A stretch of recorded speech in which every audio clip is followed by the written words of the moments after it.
Bonjour Alain, bonjour à tous ceux qui écoutent l'émission Bonne Nouvelle, dans leur voiture, à la radio ou sur Internet. Le pasteur Josias vous souhaite la bienvenue, que Dieu vous bénisse en ce nouveau jour. Nous vous rappelons que l'émission Bonne Nouvelle est une tranche d'information à caractère spirituel. En se rapprochant de l'actualité, nous partageons avec vous les valeurs, les principes du royaume de Dieu qui peuvent contribuer à la transformation de notre pays. Comme le disait un ami, le monde est submergé par un tsunami contre le racisme, entraînant une prise de position contre les violences policières. Lors de notre dernière session, nous avons lancé un appel à respirer pour l'humanité. C'est un appel à quitter tout schéma égoïste, égocentrique, individualiste, qui peut faire la démonstration que seul il peut arriver dans la vie. Bien des fois, nous entendons cette expression. Dans le fond, nous savons très bien que ce n'est pas vrai. L'apôtre Paul pose la question en ces termes. Car qui est-ce qui te distingue? Qu'as-tu que tu n'aies reçu?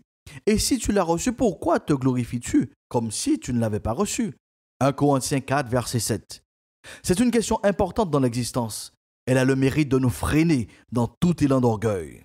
Oui, respirer pour l'humanité, c'est être redevable envers une tierce personne qui a contribué à ce que vous êtes devenu.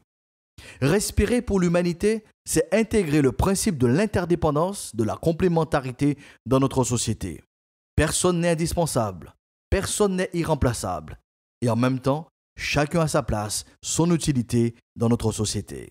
Face à cette montée contre le racisme, je continue à m'interroger. Voici une problématique qui n'est pas nouvelle. C'est un combat qui a marqué l'histoire de l'humanité à différentes reprises et de différentes manières. La problématique du racisme n'est pas réellement liée à la couleur de la peau.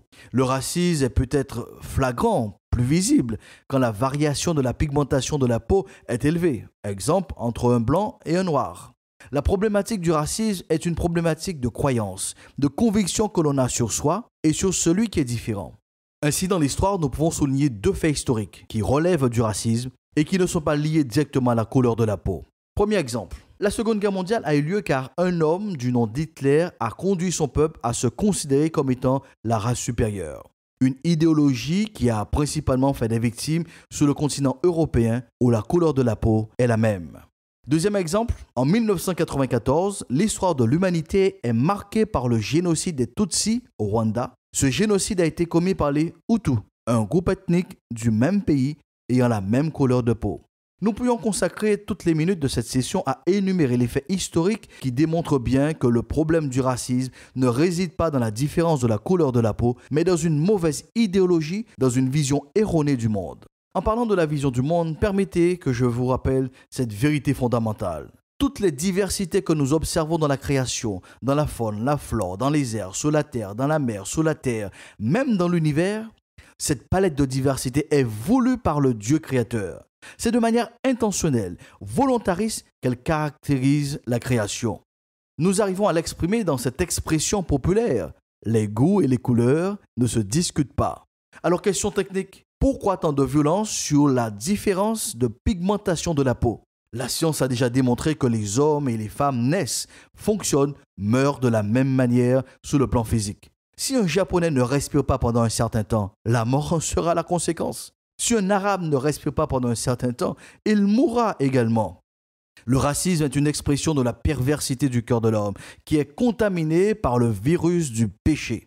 Ah, le mot péché que l'on a envie de bannir du vocabulaire de tous les jours. Madame, monsieur, laissez-moi vous expliquer la notion du péché au travers de la lutte contre le racisme.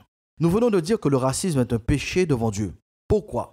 En premier lieu, le mot péché signifie manquer le but fixé par Dieu. Donc, la question qui se pose, quel est le but fixé par Dieu pour l'humanité? Nous apporterons 3 éléments de réponse. Nous venons d'expliquer le premier.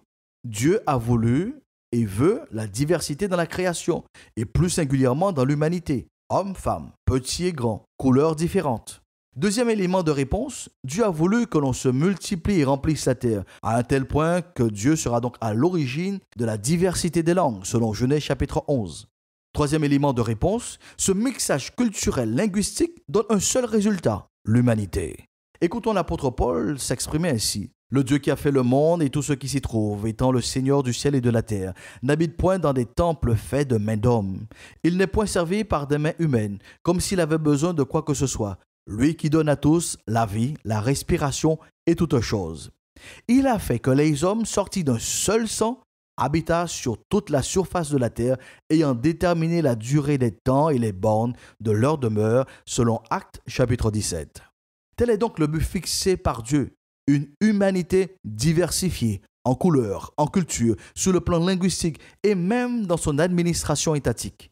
Sur cette base, tout ce qui est pensé, tout ce qui est dit, tout ce qui est mis en œuvre, tout ce qui se retrouve à l'opposé de ce projet divin pour l'humanité, toutes ces actions que nous qualifions d'idéologie, de propos, d'actions racistes, sont tout simplement un péché devant Dieu. Cela veut dire que l'homme avec un grand H va délibérément à l'encontre du projet de paix et de bonheur que le Dieu créateur a pour l'humanité. Une fois de plus, il est important pour le citoyen du monde que je suis, il est important pour l'homme de foi que je suis, de condamner ouvertement et fermement le racisme sous toutes ses formes. Une fois de plus, il est important pour le citoyen du monde que je suis, il est important pour l'homme de foi que je suis, de participer activement à la proclamation de cette vérité. Nous sommes une seule race, une seule famille, l'humanité. Une fois de plus, il est important pour le citoyen du monde que je suis, il est important pour l'homme de foi que je suis, de contribuer à la transmission à cette génération et à celle à venir de l'importance de la valeur essentielle de la vie pour toute femme, pour tout homme, quel que soit son pays d'origine, quelle que soit la couleur de sa peau. Une fois de plus, il est important pour le citoyen du monde que je suis, il est important pour l'homme de foi que je suis, de vous inviter à respirer pour l'humanité. Oui, requalifions notre cycle de respiration comme un cadeau de Dieu pour soi et aussi pour l'humanité. Avez-vous remarqué que dans cette vague d'indignation mondiale contre le racisme, que les Iraniens ont aussi proclamé le slogan « Black Lives Matter » ? Avez-vous remarqué que dans cette vague d'indignation mondiale contre le racisme, que des femmes, des hommes, des jeunes, des seniors, des riches, des pauvres, des athées, des religieux, des célébrités, des anonymes ont exprimé leur refus du racisme? Pour que cette digne lutte puisse avoir des retombées significatives dans notre quotidien, je vous invite à une petite réflexion sur un mot que nous entendons dans nos conversations. Je suis chauvin ou je suis une chauvine.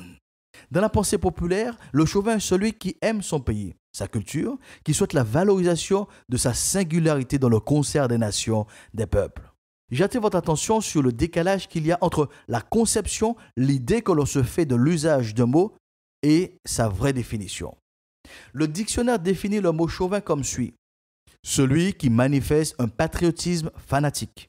Celui qui admire avec excès et sans discernement tout ce qui appartient à son propre pays et dénigre systématiquement tout ce qui est étranger. Nous entendons bien que le patriotisme, l'admiration des atouts de son pays sont nécessaires. Ce qui est surprenant et gênant dans la définition proposée, c'est le fait que le patriotisme soit qualifié de fanatique. Ce qui est surprenant et gênant dans la définition proposée, c'est que l'admiration se fasse dans l'excès et sans discernement, comme dans un aveuglement qui débouche, et c'est là le plus effrayant, sur un dénigrement systématique de tout ce qui est étranger.